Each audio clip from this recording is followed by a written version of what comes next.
केंद्रीय गृहमंत्री अमित शहा आज मुंबई दौऱ्यावर. विधानसभेच्या पार्श्वभूमीवर अमित शहांसोबत भाजप नेत्यांच्या बैठका होण्याची शक्यता. मंत्री धनंजय मुंडेंनी मध्यरात्री अंतरवाली सराठीमध्ये मनोज जरांगेंची भेट घेतली. मनोज जरांगे आणि धनंजय मुंडेंमध्ये प्रदीर्घ चर्चा. फडणवीस अजितदादांची चूक दाखवा, राजेंद्र राऊतांचं जरांगेंना आव्हान. तर आम्ही काही बोललो तर जरांगे सुपारी मिळाल्याचं म्हणतात, राजेंद्र राऊतांचा निशाडा. हिंमत असेल तर जरांगेंनी चर्चेला यावं, प्रसाद लाड यांचं आव्हान. तर जरांगे पाटील मवियाचा माणूस, पवारांचं घातलेलं कातडं फाडणार, प्रसाद लाड यांचा जरांगे पाटलांना इशारा. जरांगे हाच खरा ईडब्ल्यूएस आरक्षणाचा मारेकरी, मवियाला पूरक काम करताना भाजप द्वेषाने जरांगे पछाडले. भाजप नेते प्रवीण दरेकरांचा पलटवार.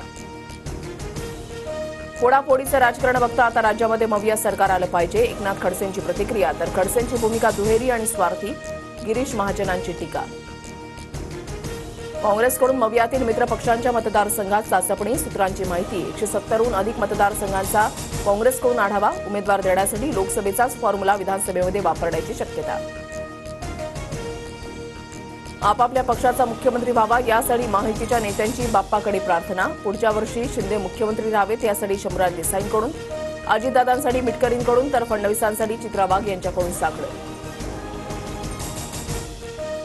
शेतकरी नेते रविकांत तुपकरांचं अन्नत्याग आंदोलन तात्पुरतं स्थगित. मंत्रालयामध्ये 11 सप्टेंबरला अजितदादांच्या उपस्थितीमध्ये बैठक.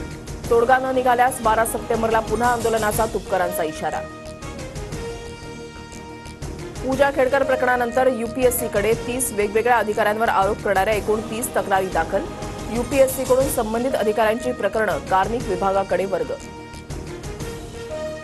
संपूर्ण विदर्भात आज आणि उद्या मुसळधार पावसाचा इशारा. बंगालच्या उपसागरामध्ये तयार झालेल्या कमी दाबाच्या पट्ट्यामुळे मुसळधार पावसाचा अंदाज.